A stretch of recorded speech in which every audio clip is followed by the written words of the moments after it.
Hello guys, welcome back to Giri. I'm so sorry for not doing the newspaper for tomorrow and not even informing. From now onwards, I'll make sure that community पे तो at least मैं डाल पाऊँ. आज हम 24th और 25th का newspaper एक साथ करने वाले हैं बिकॉज 24th का newspaper was latest just 10 to 15 minutes का न्यूज़पेपर. तो एक साथ हो जाएगा. Let's get started with 25th नवंबर का न्यूज़पेपर फर्स्ट. तो अफगानिस्तान की जो एम्बेसी है दिल्ली के अंदर जो थी वो बंद हो गई है. It has been close permanently from November 23. The mission announced the embassy blamed both Taliban rulers and Kabul and the government of India for pressuring it to stop operations in the country permanently.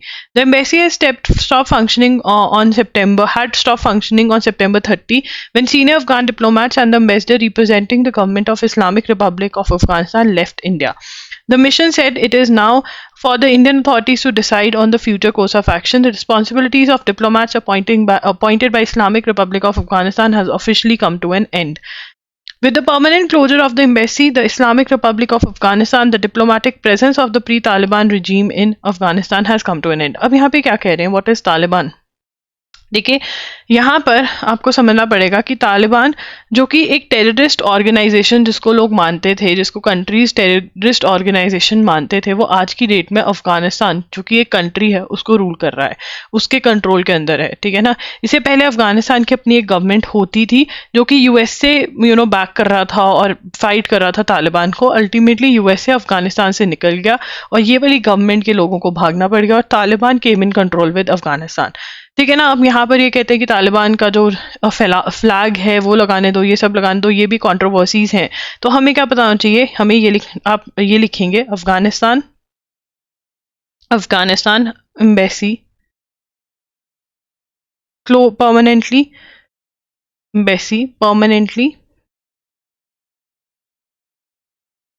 Closed in Delhi, close down in Delhi लिख दो. ठीक है ना. तो अगर ये question आएगा कि कौन सी कंट्री की एम्बेसी जो है वो दिल्ली में क्लोज डाउन हो गई है, परमानेंटली क्लोज डाउन कर दी गई है, तो वो है अफगानिस्तान की. कौन सी वाली? जो दिल्ली में है. That's it. यही पढ़ना है आपको. सेंटर ने एग्जेम्प्ट कर दिया है सर्ट इनको from preview of RTI act. RTI act के बारे में हम इधर उधर पढ़ते रहते हैं. What is RTI act? RTI act के थ्रू तो पहले हम लिखेंगे, थोड़ा सा पतला कर लेंगे इसको, आरटीआई एक्ट. ठीक है ना. तो आरटीआई एक्ट क्या है? What is RTI act? In the comment section anyone if you know. ठीक है. आरटीआई क्या है? Right to information. तो अगर आप being a citizen of this country, अगर आपको कोई भी इंफॉर्मेशन चाहिए फ्रॉम द गवर्नमेंट ऑफिसेस, ठीक है ना, कि ये पैसा जो है कैसे यूज़ किया जा रहा है, यहाँ पर क्या हो रहा है, ये क्यों नहीं बन पा रहा है, क्या है, तो राइट टू इन्फॉर्मेशन है आपके पास. आप उसके अंदर इन्फॉर्मेशन मांग सकते हो. ठीक है ना. अब डिपार्टमेंट एग्जाम्प्ट कर लिया मतलब इससे रिलेटेड इन्फॉर्मेशन नहीं मांग सकते. The union government has added the computer emergency response team among a list of organisations that are exempted from the ambit of RTI. मतलब आप सर्ट इनसे कोई भी इन्फॉर्मेशन नहीं मांग सकते जो कि आप किसी भी और डिपार्टमेंट से मांग सकते हो अंडर आरटीआई. तो हमने सबसे पहले आरटीआई की फुल फॉर्म लिखी. अब हम लिखेंगे टाइटल, हेडिंग लिखेंगे union government added computer emergency response team that is CERT in among list of organizations exempted from ambit of right to information. तो मतलब जो सर्ट इन है, ठीक है ना, CERT in that is computer emergency response team जो है उसको बाहर रखा गया है. आप आरटीआई में उसके अंदर इंफॉर्मेशन नहीं मांग सकते. You can not ask for information. अब यहाँ पे हमें सबसे पहले बता रहे हैं व्हाट इज सर्ट इन. तो इसका एक फर्स्ट हेडिंग बनाते हैं, सर्ट इन क्या है. और फिर इन्होंने बताया हुआ है कि और कौन कौन सी ऑर्गेनाइजेशंस ऐसी हैं जो एग्जम्प्टेड हैं फ्रॉम आरटीआई. ठीक है ना. तो वो भी हम नोट करेंगे. तो सर्ट इन क्या है? इज अ, फर्स्ट पॉइंट डालेंगे, is a national nodal agency for responding to computer security incidents as and when they occur. ठीक है।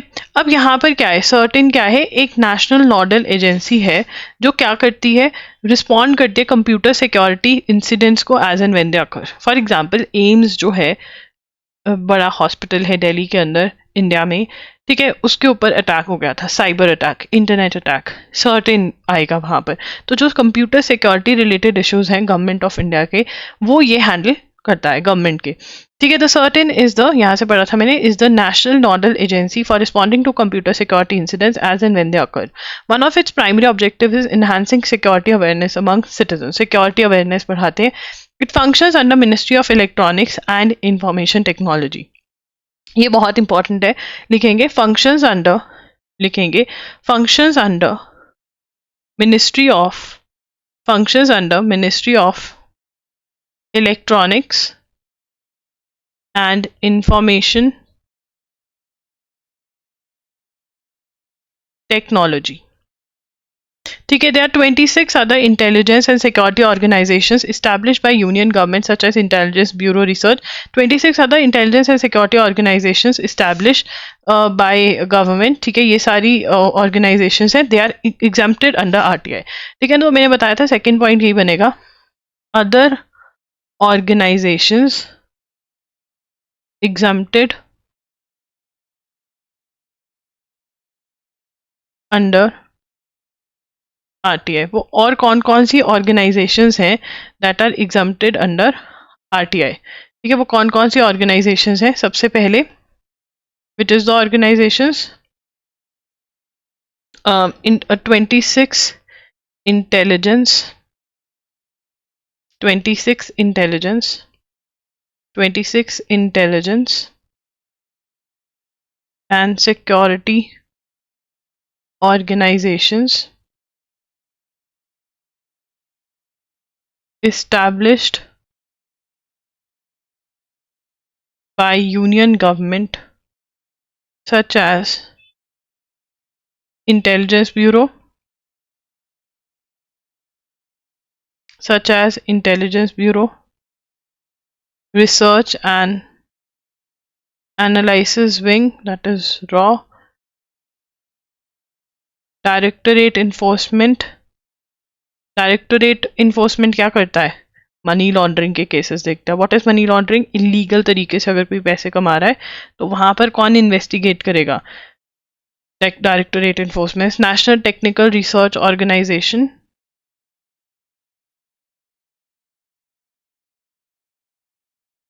Are exempt under RTI. तो मतलब हमें यहाँ से दो पॉइंट्स मिलते हैं कि एक तो 26 international intelligence and security organisation जो यूनियन गवर्नमेंट ने करा हुआ है इस्टेब्लिश, वो आरटीआई के अंडर एग्जाम्प्ट है। और फिर इन्होंने पर्टिकुलर बताया, intelligence bureau, research and analysis wing, directorate enforcement, ये पर्टिकुलरली बताई हैं जो एग्जाम्प्टेड है। तो सारा ही ये पॉइंट इंपॉर्टेंट है। The RTI was enacted in 2005. Shall said the legislation shall not be not apply to intelligence and security organizations specified in the second schedule, provided that the information pertaining to the allegations of corruption and human rights violations shall not be excluded. तो अगर कोई corruption का case है, human rights violation है, तो उससे related मांग सकते हो इन्फॉर्मेशन, बट और किसी चीज से नहीं मांग सकते। On Friday the department of personal and training issued a notification stating that in exercise of the powers conferred under section 24 clause 2 of RTI Act 2005 the center hereby makes the following amendment in the second schedule to the RTI Act 2005 after serial number 26 and entry related thereto the following serial number and entry is added, Indian computer emergency term, मतलब वो exemption में add कर दी। The last time an amendment was made। अब यहाँ पर सबसे पहले I want you guys to note this point। अब हम थर्ड रोमन में बनाएंगे पॉइंट, ठीक है ना, that is RTI Act 2005 है। ये हमें पता चलता है, ये क्वेश्चन बहुत आता है कि कब का एक्ट है, 2005 का। राइट, आरटीआई की फुल फॉर्म मैंने तुम्हें लिखवा दी है, ठीक है। अब इसमें ये हमें क्या बता रहे हैं, ठीक है ना, लेजिस्लेशन, लेजिस्लेशन मतलब ये law applies to, does not, legislation does not, ये दोबारा से लिखेंगे, the law, the above law, the above law, the above law shall not apply to intelligence and security organizations specified under second schedule. मतलब जो जो second schedule के अंदर specified है आरटीआई एक्ट के अंदर वो एग्जम्प्टेड है, आप उनसे रिलेटेड इंफॉर्मेशन नहीं मांग सकते। ठीक है, शैल नॉट अप्लाई, मैंडेट नहीं अप्लाई करेगा, तो सेकेंड शेड्यूल में जो मेंशन्ड है वो एग्जम्प्टेड है। ठीक है ना, और आरटीआई 2005 का, ये पॉइंट्स हमें यहाँ से याद करने हैं। ठीक है, उसके बाद हमारे यहाँ पर आता है the last time an amendment was made, ये भी सेकंड पॉइंट बना लेते हैं ऊपर वाले में। Last time an amendment was made under second was in last time an amendment was made to the second schedule of RTI was in 2016 when Strategic Forces Command was added to list of exempted organizations। ठीक है ना, 2016 में exempted organisations में कौन सी force, strategic forces command was added to list of exempted organisation, और इसी के सेकंड शेड्यूल को अमेंड किया गया क्योंकि सेकंड शेड्यूल में एग्जम्प्टेड वाले ऑर्गेनाइजेशंस डलते हैं। Two other organisation of ministry of defence, the defence research and development organisation and border roads development board are also faced in the second schedule. अब यहाँ पर ना एक पॉइंट और था कि इसके अंदर यहाँ पे लिखेंगे ये वाला पॉइंट, ठीक है ना, provided that the information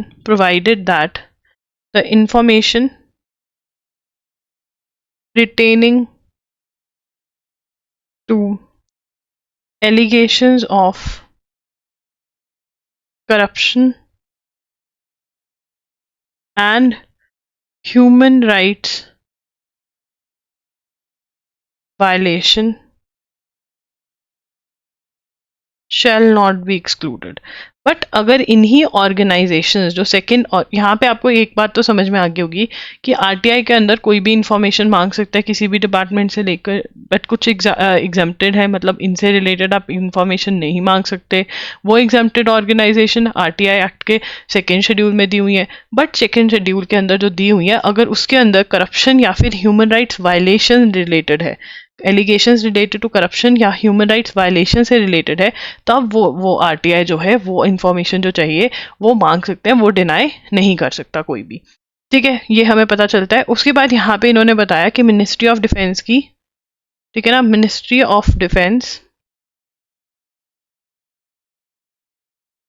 organisations और under second schedule, under second schedule का मतलब जो एग्जम्प्टेड है, the things that are exempted, वो कौन सी आती हैं, DRDO, that is defence research and development organisation. ठीक है, और border roads development board.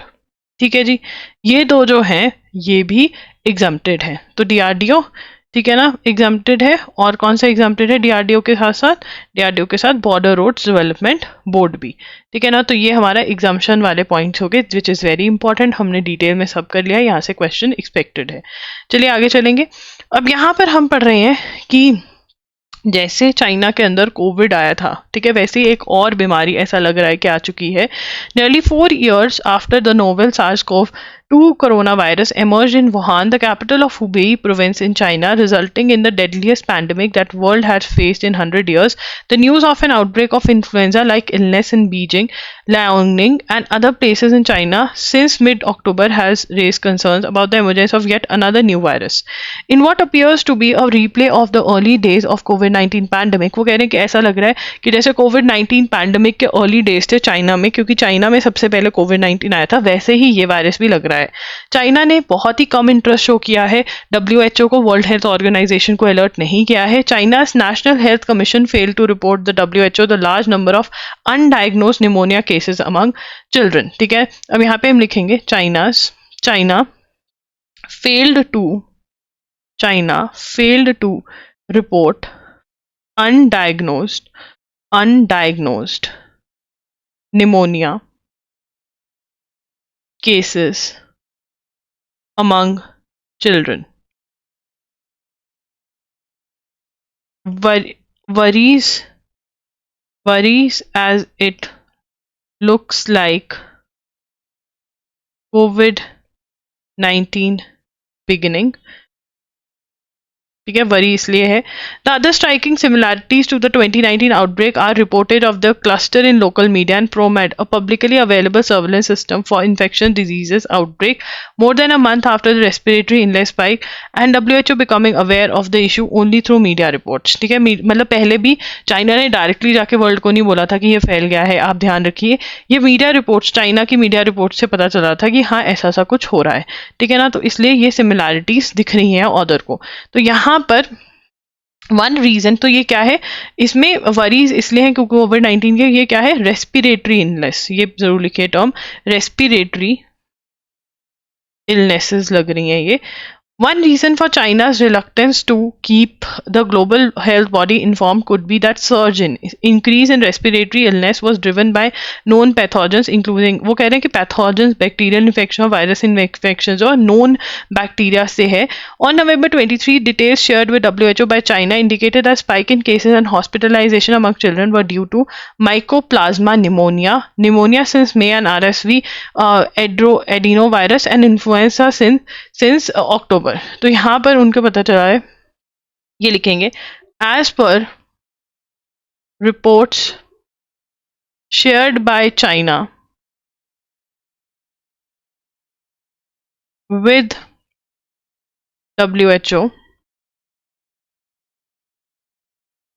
mycoplasma pneumonia, adenovirus and influenza virus are the reason। ठीक है ना, ये जो है इसके रीजंस हैं। ओके, तो ये बताया जा रहा है while the multiple pathogens that are cause illness in children this year are not novel or the clinical, मतलब ये known viruses हैं। China has claimed that the increased detection and reporting, वो कह रहे हैं कि हमारा जो मतलब डिटेक्शन सिस्टम है वो बहुत बढ़िया हो गया, इसलिए ज़्यादा केसेस आ रहे हैं। बट हमें ये वाली चीज़ पता होनी चाहिए, बिकॉज इसको ऑदर्स किसके साथ इक्वेट करें, कोविड के साथ इक्वेट करें कि वहाँ पे भी बिगनिंग ऐसे ही हुई थी। ठीक है, SEBI not obliged to take OCCRP findings on Adani as gospel. Gospel absolutely true. Gospel का मतलब क्या होता है, गॉस्पेल का मतलब होता है एब्सोल्युटली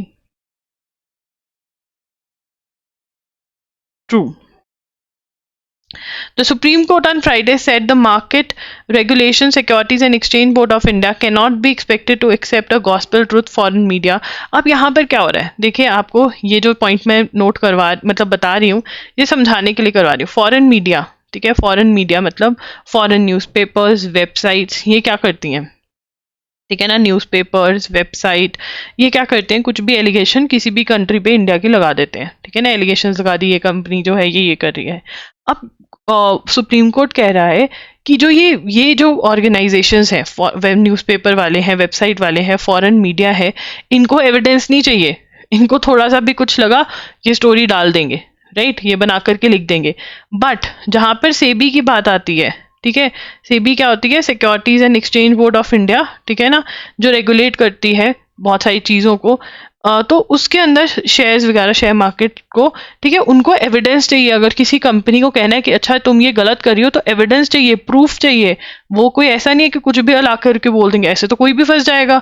ठीक है ना, तो ये सुप्रीम कोर्ट ने बोला है इसके अंदर। तो पढ़ते हैं, the supreme court on Friday said that the market regulator, securities and exchange board of India can not be expected to accept as gospel truth foreign media report about organised crime and corruption reporting project OCCRP's finding of alleged stock manipulation and accounting fraud against the Adani Group.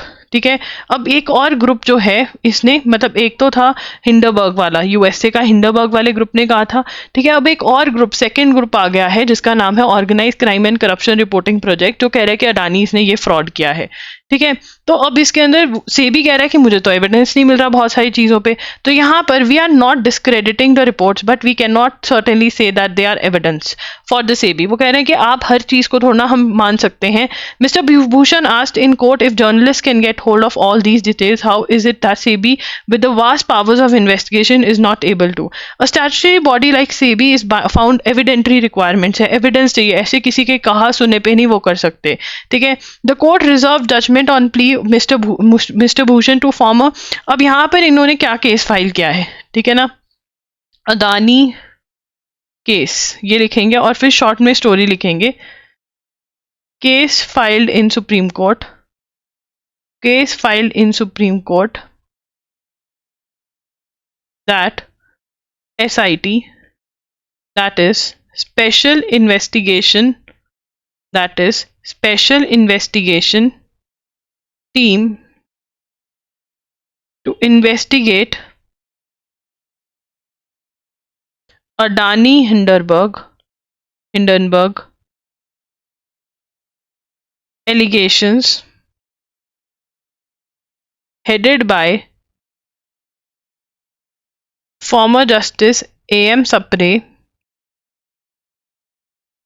was hit by conflict of interest। वो कह रहे हैं कि यहाँ पर biased थे, ठीक है, मतलब उन्होंने साइड ली किसकी, अदानी ग्रुप की साइड ली, ये केस फाइल हुआ। आगे क्या कह रहे हैं, वो कह रहे हैं OP Bhatt, former chairman of state bank of India, was working as chairman of Greenko, leading renewable energy company. Since March 2022, Greenko and Adani Group were working in close partnership। अब वो क्या कह रहे हैं कि मतलब इनके ही लोग जो हैं उसके ग्रुप का पार्ट बनाए गए, बट ये सुप्रीम कोर्ट ने बनाई थी। तो अब यहाँ पे सुप्रीम कोर्ट क्या कह रहा है कि सुप्रीम कोर्ट ने इसको मतलब कह दिया है कि ऐसा नहीं होता है। ठीक है, और एक और चीज भी बोली है, foreign journalist, foreign media reports cannot be believed तो नहीं बोला है, foreign media report cannot foreign not obliged to take, हाँ ठीक है, फॉरेन मीडिया रिपोर्ट्स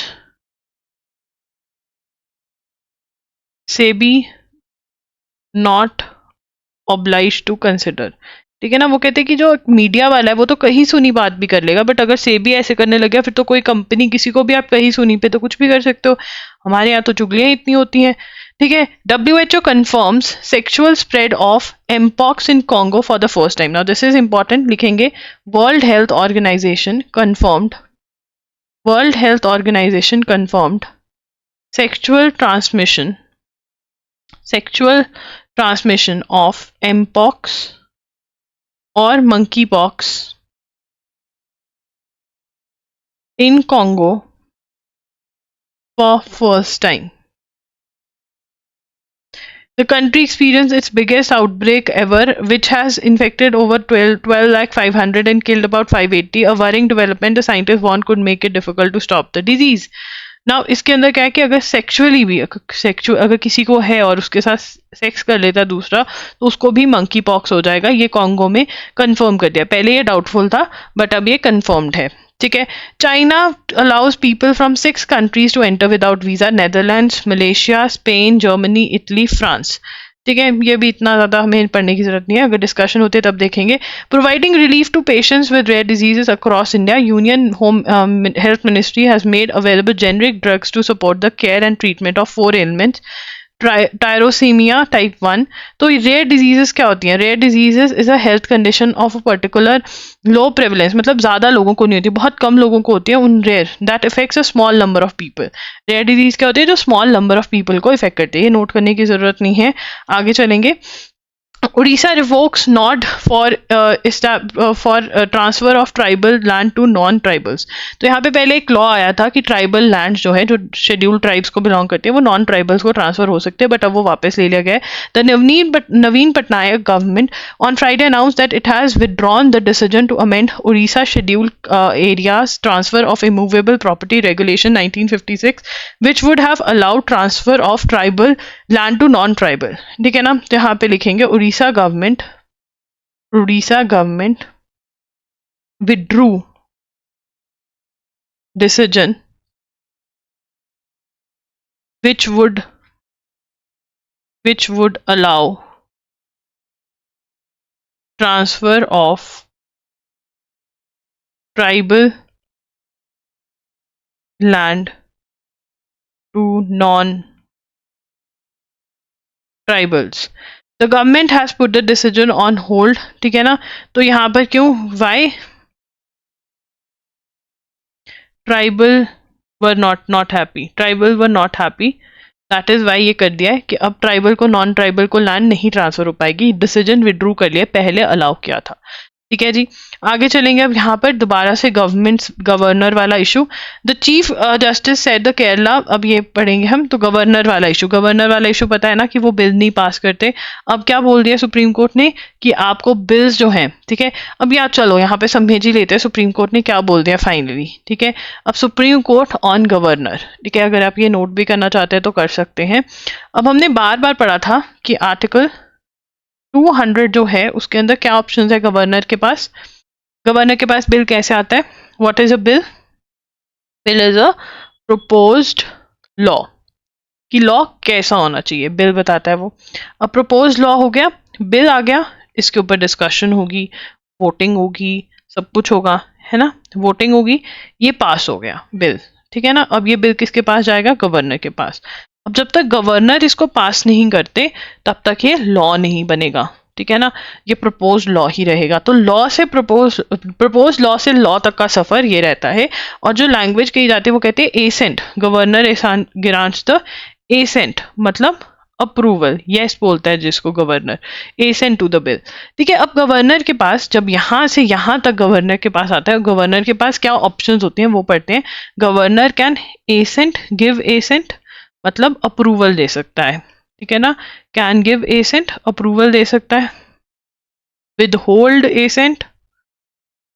ठीक है. मतलब अपने पास ही रखेगा, कुछ भी नहीं करेगा. ठीक है ना. तीसरा चीज है सेंड बैक. ठीक है. Refer to president. तो ये 4 ऑप्शंस जो हैं गवर्नर के पास रहती हैं कि यहाँ पर क्या करता है, वापस भेजे, गिव एसेंट, कि एसेंट दे दिया, ठीक है, वो लॉ बन गया. अपने पास ही रख लेता, कुछ भी नहीं करता. सेंड बैक कर देता है कि चलो इसमें थोड़ी इंप्रूवमेंट कर दो.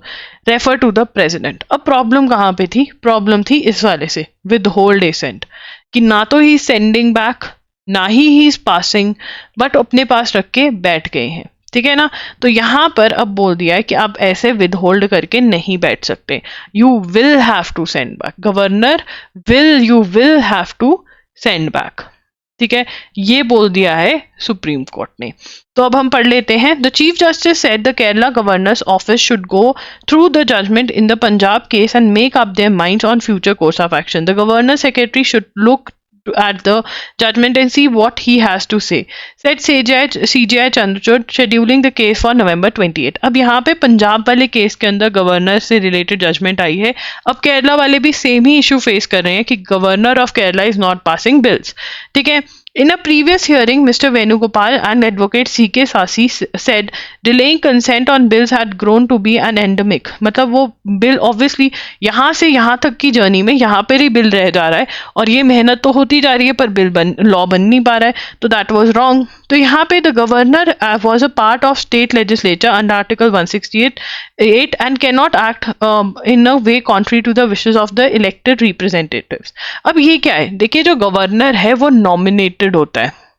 नॉमिनेटेड होता है, उसको कौन नॉमिनेट करती है? Central government. नॉमिनेटेड होता है, appointed by the president, nominated होता है। बट यहाँ पर जो सीएम है, चीफ मिनिस्टर है, वो इलेक्टेड होता है, लोग उसके लिए वोट करते हैं। यहाँ पर नॉमिनेशन के थ्रू आता है, तो लोगों की इच्छा कौन जाता है? सीएम, क्योंकि वो इलेक्टेड है तो उसी की चलेगी। Article 168 states for every state there shall be a legislature which shall consist of governor and 2 houses to be known respectively as legislative council and legislative assembly. 168 क्या डिफाइन करते हैं कि स्टेट लेजिस्लेचर में क्या होगा? एक गवर्नर है और 2 हाउसेज होंगे, या एक हाउस भी हो सकता है, हर स्टेट में जरूरी नहीं कि वन ही कि 2 ही हाउसेज हो, एक भी हो सकता है। तो यहाँ पर ये बात चल रही है, ठीक है ना, ये आपको समझ में आना चाहिए कि अब क्या हो गया है विद रिगार्ड टू गवर्नर्स। अब यहाँ पे हम बात करेंगे एक कॉन्सेप्ट के बारे में जो कि है क्लाइमेट स्मार्ट एग्रीकल्चर। क्या कॉन्सेप्ट के बारे में बात करेंगे हम? क्लाइमेट स्मार्ट एग्रीकल्चर, ठीक है। किसके बारे में बात करेंगे हम? क्लाइमेट स्मार्ट एग्रीकल्चर के बारे में बात करेंगे ना। What is the concept of climate smart agriculture? इसके अंदर provides holistic framework. The food and agriculture organisation said in 2019 climate smart agriculture is an approach for transforming food and agriculture system to support sustainable development and safeguard food security under climate change.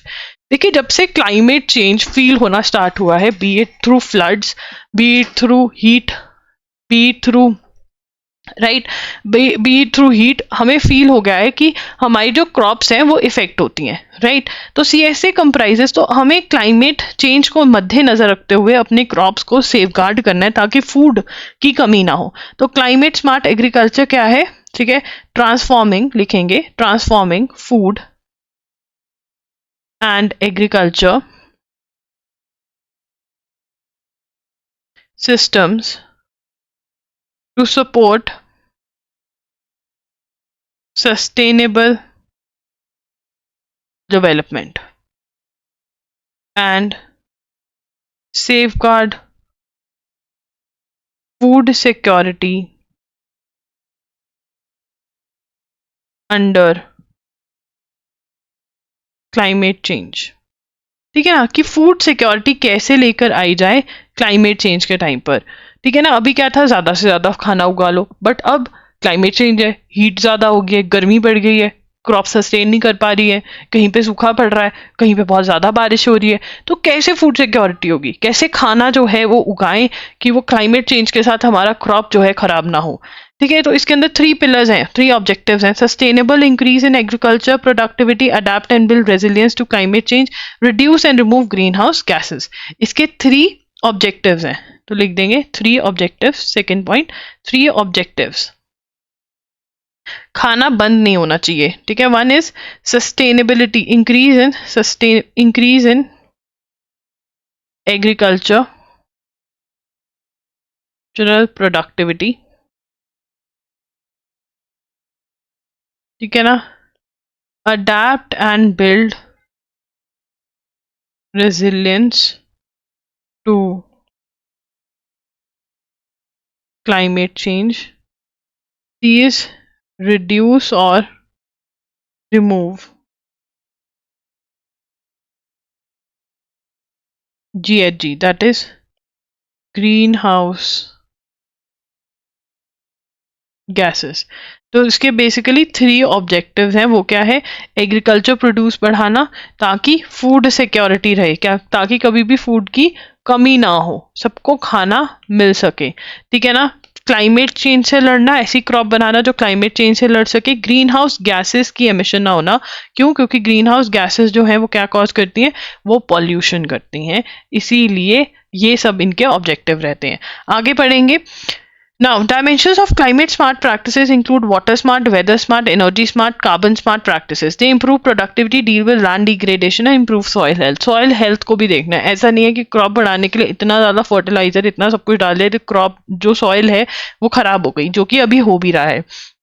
India की जो crop yield है वो 9% हमें गिरती हुई नजर आएगी, which is a lot, climate change को मद्देनजर रखते हुए। तो ये आपको पता होना चाहिए what is climate smart agriculture. उसके बाद आगे चलेंगे। नो वीटो फॉर वीटो, तो इसके अंदर दोबारा से गवर्नर वाला कॉन्सेप्ट देखेंगे। In a parliamentary democracy governors do not have a veto और बिल्स, मतलब ये नहीं कि गवर्नर के पास पावर नहीं है कि अगर उसने किसी चीज को नो बोल दिया तो वो नो हो जाएगा, नहीं, क्योंकि वो क्या कह रहे हैं, ये आप नोट करना चाहते हो कर सकते हैं, वैसे करने की जरूरत नहीं है। गवर्नर जो है वो इलेक्टेड नहीं है, वो नॉमिनेटेड है।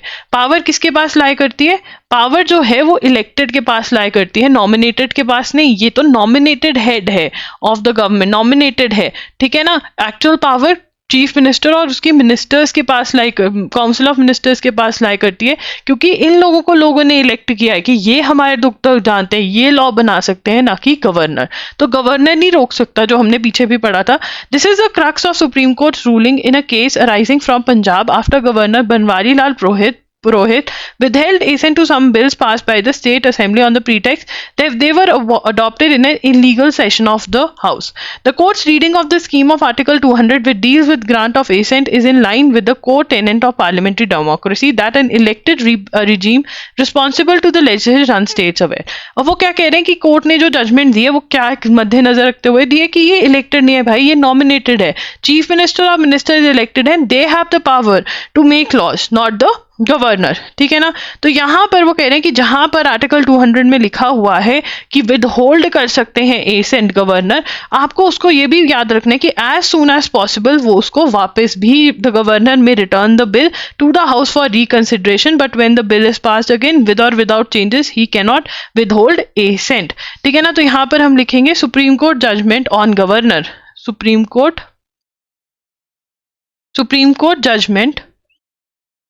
Court judgement on governor. वो क्या कह रहे हैं, विद होल्डिंग एसेंट, जो ये ऑप्शन दी हुई है आर्टिकल 200 में, विद होल्डिंग एसेंट की गवर्नर जो है वो एसेंट को विद होल्ड भी कर सकते हैं उसके अंदर, ठीक है। इसके अंदर क्या है, the governor needs to return the bill as soon as possible to the house for reconsideration, but when the bill is passed again with or without changes,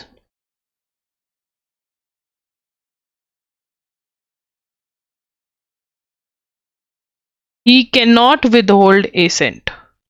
मतलब अगर जब दोबारा बिल, ये वाला बिल मान लो, यहाँ पे एग्जाम्पल लेते हैं, ठीक है, ABC बिल का नाम है, ठीक है ना, गवर्नर के पास गया, गवर्नर ने विद होल्ड एसेंट कर लिया, नहीं कर सकता, उसको वापस भेजना पड़ेगा, send back to the legislature, ठीक है ना। अब ABC पहले आया 1 दिसंबर को, ठीक है ना, अब दोबारा से 1 दिसंबर 2023 को आया मान लो, ठीक है, अब दोबारा से 12 दिसंबर या कभी भी भेज दिया 2023 को, दोबारा भेज दिया कि भाई ले ABC बिल दोबारा आ गया। अब जो सेकंड टाइम, क्योंकि ये सेकंड टाइम आया है, गवर्नर को पास करना पड़ेगा, गवर्नर को पास करना पड़ेगा, ठीक है। The governor needs to return the bill as soon as possible to the house for reconsideration, but when the bill is passed again with और विदाउट चेंजेस, और he cannot withhold the bill. जब ये बोलने की कोशिश कर रहे हैं, जो मैंने आपको एग्जाम्पल भी दे दी है, ठीक है जी। उसके बाद यहाँ पर बात कर रहे हैं, ये ऑर्डर कह रहे हैं कि देखो हर कोई इजराइल के बारे में बात कर रहा है, October 7 जो हमास ने किया उसके बारे में बात कर रहा है, बट कोई भी बात नहीं कर रहा कि 1.5 मिलियन अफगानिस्तान रिफ्यूजीज जो पाकिस्तान में रह रहे थे उनको वापस भेज दिया गया है।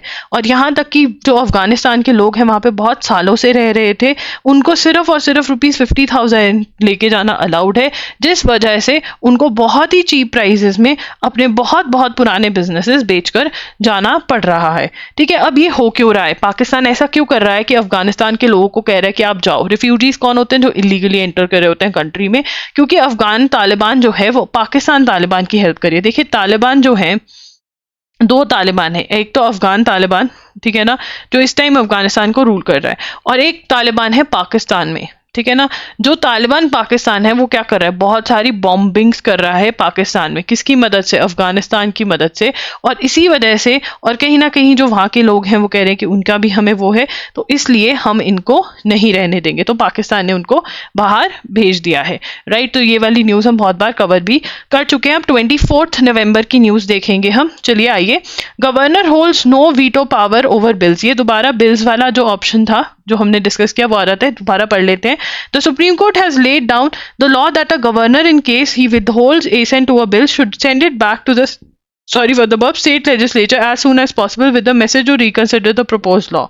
If the assembly reiterates the bill with or without amendment, the governor has no choice or discretion and has to give assent. ये हमने डिस्कस कर लिया है। The November 10 release on Thursday, ये हमने सारा डिस्कस कर लिया आज, so it is a repetition. ठीक है, अब यहाँ पर बात करेंगे कि ई वीज़ाज जो है वो रिवाइज कर दिए गए हैं।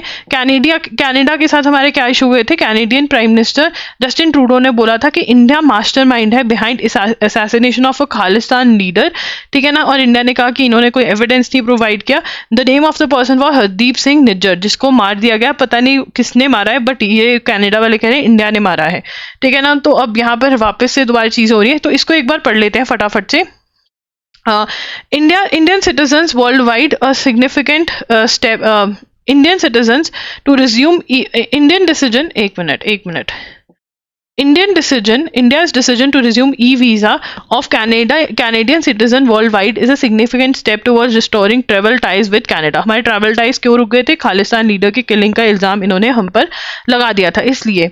ठीक है, अब यहाँ पर हमें एक बात याद रखनी है कि Air India flight 182 out of Montreal which killed all 329 on board in 1985, इसके पीछे खालिस्तान ही थे, ठीक है ना। और तो ये हमें पता होना चाहिए, ये बहुत ज़्यादा न्यूज़ में आई है और हमने बहुत ज़्यादा नोट भी करा। अगर आपने नोट नहीं किया तो प्लीज़ इसको नोट कर लीजिए, दिस इज़ इंपॉर्टेंट। उसके बाद last week at an election rally, ये भी हम पढ़ चुके हैं, गरीब कल्याण, प्रधानमंत्री गरीब कल्याण योजना, जिसमें 5 kg of food grains free every month दिए जाते हैं, ठीक है ना, जो नेशनल फूड सिक्योरिटी एक्ट के अंदर दिए जाते हैं। वो 5 years से उसको एक्सटेंड कर दिया, 5 years के लिए एक्सटेंड कर दिया गया है। He does not want that anyone should sleep hungry, PM Modi ने किया है। This means that 80 crore Indians will still be receiving food grains to starve off hunger in 2028। Now this is important, ठीक है ना। तो यहाँ पर क्या है, प्रधानमंत्री गरीब कल्याण अन्न योजना, ये क्या है, scheme, a scheme providing 5 kg of food grains free every month to beneficiaries of National Food Security Act। Next 5 years तक चलेगी ये, टिल 2028। तो दिस इज इंपॉर्टेंट। प्रधानमंत्री गरीब कल्याण योजना के अंदर क्या प्रोवाइड करें, 5 kg of food grains free of cost to beneficiaries under national food security act till 2028।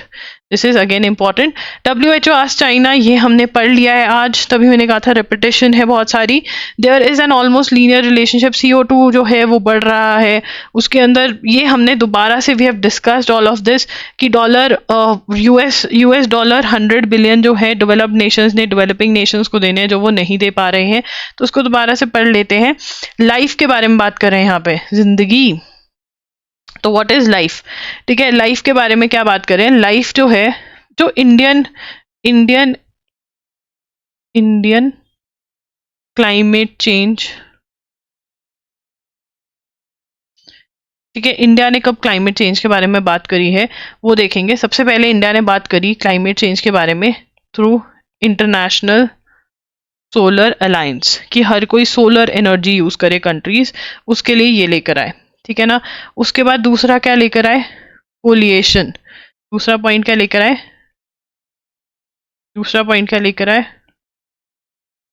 Coalition of for disaster resilient infrastructure,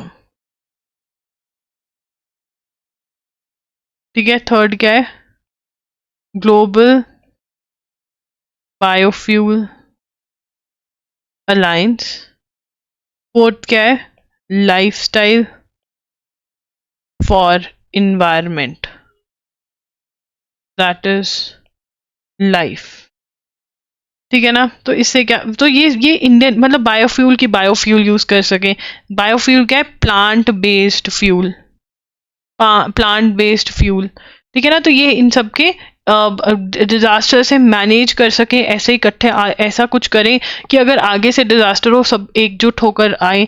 international solar alliance ऐसा है। लाइफ क्या है, लाइफ के अंदर वो क्या कह रहे हैं, aims to spread awareness, spread awareness of good lifestyle of lifestyle practices, of lifestyle जीना, ऐसा जी lifestyle practices that doesn't harms the environment, जो environment को harm ना करे। ठीक है ना, that doesn't harm the environment, तो इन्वायरमेंट को हार्म ना करें। ठीक है, ये $100 बिलियन वाला हम कर चुके हैं। Now very very important news, Fathima Beevi first women जज in supreme court dead. This is very very important. ठीक है, क्वेश्चन बन सकता है यहाँ से, फातिमा बीवी फर्स्ट वुमेन जज इन सुप्रीम कोर्ट डाइट। पहला तो क्वेश्चन टाइटल में से निकल सकता है। आगे, almost remarkable in the remarkable career of justice M Fathima Beevi who died at the age of 96 in 1950 she was the first student to complete. ठीक है ना, 1950 में first student to complete LLB with full marks in all subjects. ठीक है, with full marks in all subjects, and 8 years later she emerged first in competitive exam conducted by Public Service Commission and joined the judicial services as a munsif. Years later, she became the first woman member of country's income tax appellate tribunal. ठीक है ना, first woman member of country's income tax appellate tribunal. Before becoming the first Muslim woman to enter higher judiciary as a judge in Kerala High Court in 1983. ये सारे first हैं, इसलिए मैं आपको लिखवा रही हूँ, first Muslim woman to enter higher judiciary as a judge in Kerala High Court in 1983. Now, she was the first Muslim woman, determined to recast the role of women in the judiciary. She then became the first woman judge in Supreme Court of India. Fatima Bibi was born to so and so. Yeah, she also became the governor of Tamil Nadu and of that. ये जो important first है, मैंने इनके लिखवा दिया. This is very important. एक question पक्का आएगा यहाँ से. एक तो ग्रीन रेवोल्यूशन का क्वेश्चन पक्का है और एक यहाँ से क्वेश्चन पक्का है. कतर मीडिएटेड, कतर ने मतलब वो करवा दिया, बंद करवा दिए है लड़ाई थोड़े टाइम के लिए. अ 4-day सीज फायर, मतलब फायरिंग नहीं होगी इसराइल और हमास के बीच में. Qatar said a day later than originally announced as negotiator worked out final details. ठीक है, तो ये सब हो रहा है which is good. Qatar is the mediator. Inaugural Khelo India para games in New Delhi from December 10 to 17. The union sports minister Anurag Thakur has announced the conduct of the inaugural Khelo India para games in the capital. तो ठीक है, कौन सी हो रही है, खेलो India para games Delhi में हो रही है. Commending the athletes for winning 111 medals in the recent Para-Asian Games in Hangzhou, the sports minister stressed that the platform of Khelo India Para Games would help identify more talent. Some of the stars of the recent Para-Asian were so far 5 Khelo India Youth Games, 3 Khelo India University Games and 3 Khelo India Winter Games have been hosted from 2018. The Khelo India Para Games will feature shooting. यहाँ पर ये हम लिख सकते हैं, ये हो गया. ये वाला पार्ट अगर लिखना है किसी ने तो लिख लो, वैसे ये वाला ही बस हमें पता होना चाहिए। ठीक है, अब आइसलैंड के अंदर स्टडी करने गए थे कौन? Arctic survey. Vishnu has just return from an 8 months odyssey in Antarctic. He was one of the 2 scientists who were part of 25-member team of British Arctic Survey, braving the extreme weather and the polar darkness at Rothera Research Station in Adelaide Island, West Antarctica, as part of scientific survey. The research is part of UK-based project Defiant.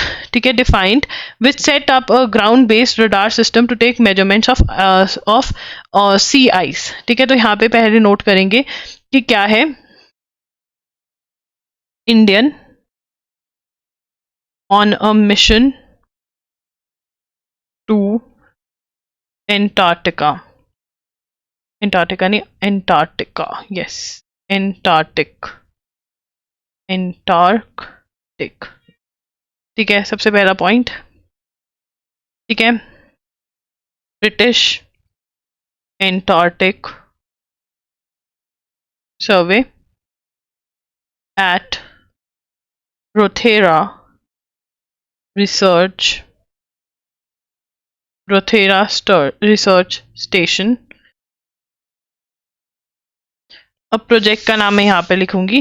Third point, UK based project Defiant. What is Defiant? Defiant is drivers and effects of fluctuations in sea ice in Antarctic। ठीक है, तो ये क्या करने गए थे? क्या करने गए थे? To measure thickness of sea ice, और वो कह रहे हैं कि कम हो गई है, which is not a good indication. ठीक है ना, उनके according it has reduced. The highest thickness of sea measured by us was 44 centimetre which is low. तो ये हमें बताना चाहिए इतना बेसिक कि ये मिशन जो था वो है। ठीक है, if you want to buy anything from our website you can go to loggery.in। वहाँ पे आपको लेक्चर्स मिल जाएंगे, ये डेली नोट्स भी मिल जाएंगे। Daily notes are just for ₹100, जो लेक्चर्स हैं वो ₹300 के हैं, बट उसके अंदर आपको बहुत कुछ मिलता है। डीजी नोट्स मिल जाते हैं जिसमें से आप बार बार रिवाइज और लर्न कर सकते हैं। क्लासेस मिल जाती हैं जो आपको फुल मंथ का एक्सप्लेन करती हैं। करंट अफेयर्स 5 to 8 आवर्स के लेक्चर्स आपने अटेंड करने हैं एंड फुल मंथ आपका कंप्लीट हो जाएगा। एंड ये आपको मिल रहा है सिर्फ और सिर्फ ₹300 में, और ये हर कॉम्पिटेटिव एग्जाम के लिए बहुत हेल्पफुल है। हमारे पास मॉक टेस्ट है MHCET 3 years के लिए और CUET PG के लिए, वो भी आप बाय कर सकते हैं loggery.in से। That's it, Loggery signing off. I'll see you. It's Giri signing off. I'll see you tomorrow at 6 p.m. Bye bye. Take care. Thanks for joining in.